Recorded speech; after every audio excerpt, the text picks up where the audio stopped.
Hello, in this tutorial I'm going to be showing you how to sew on a binding to give your quilt a finished look. For my example, I'm going to be using a quilt created from a Jack Dempsey Needle Art 9-inch quilt block. Let's go ahead and get started. The first thing we need to do is to actually create our binding. Now I'm going to be using the material here. It's always a good idea to pre-wash your fabric before you cut anything out. That'll take care of any color bleeding and also pre-shrinking your fabric. To help me with this, I'm going to be using a mat, my cutter, and a ruler. It's just a lot faster if you use these tools. We need to determine how wide we need to cut our strips, and this is dependent on the seam allowance. So the seam allowance for this project is 1/4 inch. That means my strips need to be 2.5 inches in width. So you can see I already set it up with my ruler. I'm then going to get my cutter and I'm going to cut a strip. And I already have one here. This is 45-inch width fabric. You can see I have it folded a couple of times, so it's folded up here and then down here as well. So here's one strip. Any salvages, you can see I have this frayed part at the end. You can go ahead and cut that off at the end, so it's a nice clean edge. Now the number of strips that you need to cut out is really determined on the size of the quilt. So you need to measure the perimeter of your quilt. With that measurement, you can go ahead and break down the number of strips. So you need to know how long each strip is, and then that's going to tell you how many strips that you need. Now for my particular example, I could use 4 strips, but I'm going to go ahead and cut 5 because we're going to sew all these strips in one big length, and it's okay to give yourself some extra wiggle room. Next, we're going to start sewing all our strips together so we have one long strip. So here's my first strip. I'm going to take another one and I'm going to place them so they're right side to right side. If we look on the outside, we're seeing the wrong side of the fabric. And you can see I'm laying this in so it's going perpendicular to my other strip.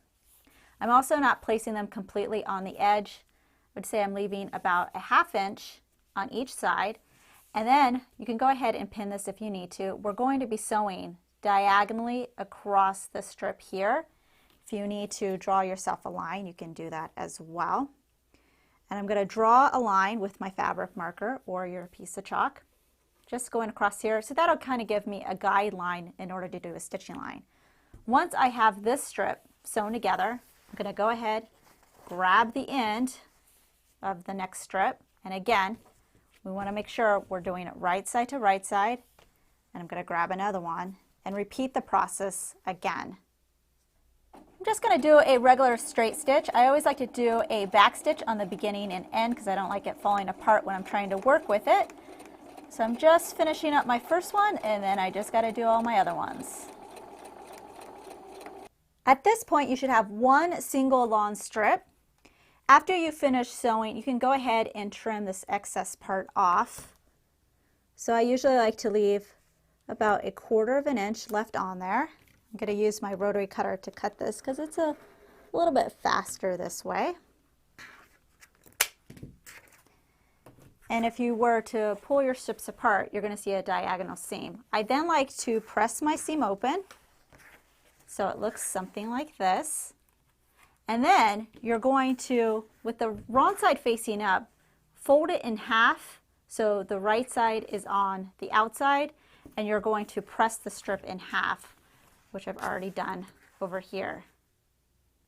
If you have any points sticking out like I do, you can go ahead and trim those points off. Now we can start attaching our binding to the edge of our quilt. This is my quilt and it's a little bit on the thick side, so just to prepare it, I like to do a running basting stitch just quickly by hand around the perimeter, and that just kind of keeps everything together. It makes it a little bit more manageable. So I'm going to grab my binding here. So you should have a fold on one side and then it opens up on the other side. So this raw edge is going to line up with the edge of my quilt. And I'm placing it on the right side of my quilt. So here's my design, which is the right side. So what I'm going to do is I'm going to start sewing my 1/4 inch seam allowance, but I'm not going to start completely on the end here. I'm just going to leave it flapped like this, just so it gives us a little bit of room to overlap. I'd probably say I'm going to start sewing about 7 inches from the end here. If you want, you can place a pin at the start, but I'm not going to pin this all the way around. I'm just going to hold it with my hand as I sew it because the corners get a little tricky. So I'm going to show you how to do that next. I'm sewing my binding onto my quilt. Now, because my quilt is a little on the thicker side, I do have a walking foot on, and I recommend that if you're going to be doing a lot of quilting, a walking foot is a very helpful tool to have because it just helps everything feed evenly through the machine. So I'm coming up to a corner. I just want to show you what you need to do for each corner. So once you get to be about 1/4 of an inch away from that corner, and I'm looking at this edge here, so let's see, I need to do a couple of more stitches. Maybe one more stitch. I'm going to put my needle into the fabric, lift my foot, I'm going to pivot the fabric so I'm going at an angle, and then I'm going to sew a stitch that goes right towards the corner. Of course, you're going to have your binding over it, so you're just going to have to eyeball it.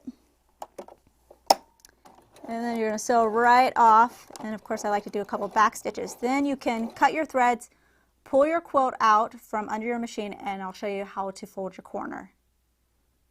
Here's the stitch I just did, so you can see I stitched right off into that corner edge, and I still have my strip not cut. It's still a single length here. So in order to make this turn, I'm going to take my strip, I'm going to bring it up so it folds. So you can see all I'm doing is just lifting it up so it folds on itself, and you end up getting a nice fold right on the edge here, and it's doing a 90-degree turn. So the raw edge of my binding is still meeting up with the edge of my quilt. Then I'm going to start sewing here at my 1/4 inch seam allowance. So all this is going to remain free for now, and you're just going to go straight across 1/4 inch and continue to do this for all your corners. I almost have all my binding sewn on, but where I started, I'm actually leaving a gap. So I'd say between these two strips where I stopped sewing, there's about 15 inches. And now we're going to sew these ends together. You want to make sure that your strips are going to overlap by the same measurement that you cut your original width of your strip. So my width of this strip was 2.5 inches, so these need to overlap by 2.5 inches. So I'm going to measure from this end to this end, and that's 2.5. I've already cut it off. So if you happen to have extra binding, you can go ahead and trim it off. Then you're going to open up each end, and you're going to place them so they're right sides together, because we're kind of doing the same thing we did before when we sewed our original strips. So I'm going to place them so they're doing that 90-degree angle again. They're perpendicular to each other. And if you have a little bit of fabric peeking out on the edge here, that's fine. Then you're going to sew diagonally again from this end to this end. Before I trim off my excess fabric, you can see my stitches right here, I'm going to test it to make sure my binding is going to fit. So I'm pulling my quilt to make sure that it's going to lie flat. And it looks like it's going pretty good. Now, of course, if this is sticking up and it seems like there's too much binding, it just means that you need to take it in just a little bit more. So once you finish this and it fits, you can go ahead, trim this off again. You can refold it, and then go ahead and finish stitching your 1/4 inch seam allowance, stitching the rest of the binding to your quilt. Next, you're going to fold your binding over to the wrong side of the quilt. So here's my binding on the right side. Here's the wrong side. I'm folding it out, then I'm folding it over, and you want this folded edge to overlap your stitches because we don't want to see your stitches. And if you have clips or straight pins, you can pin it into place, and then we'll get a little bit closer to show you how I'm going to hand sew this into place. I have needle and thread ready to go, so I'm going to do this by hand in a slip stitch. And I'm using a contrasting thread, so it's easier for you to see, but definitely use a matching thread. So I'm first going to grab a little bit of my quilt backing here, and I'm trying to stay above the stitch just so my knot is hidden once I have the binding sewn over it, because my knot's kind of big. So if I was to bring this over, then you're going to see that's going to be hidden. So now that I have a little bit of my white fabric, I'm going to grab just a little bit on the folded edge of my binding. And then you're going to lightly pull it. And then I'm going to grab a little bit of the white fabric. Now this time I'm grabbing just below the stitches. If I was to raise this up, it's going to be just below my stitches because I want to make sure that this folded edge actually goes over those stitches. so we're not going to see them when this whole thing is done. Now that I've done that, I'm going to grab a little bit of my folded edge of my binding again and pull it, and then a little bit of the white. So I'm just going back and forth between the two sides, and that's going to sew our binding and make it look really nice on the back. You can see here how much I've already sewn, and I just want to point out, when you're actually grabbing your backing fabric, you're just grabbing a little bit of the fabric, and you want to make sure your needle doesn't go all the way through, because we don't want to see the stitches on the right side of the quilt.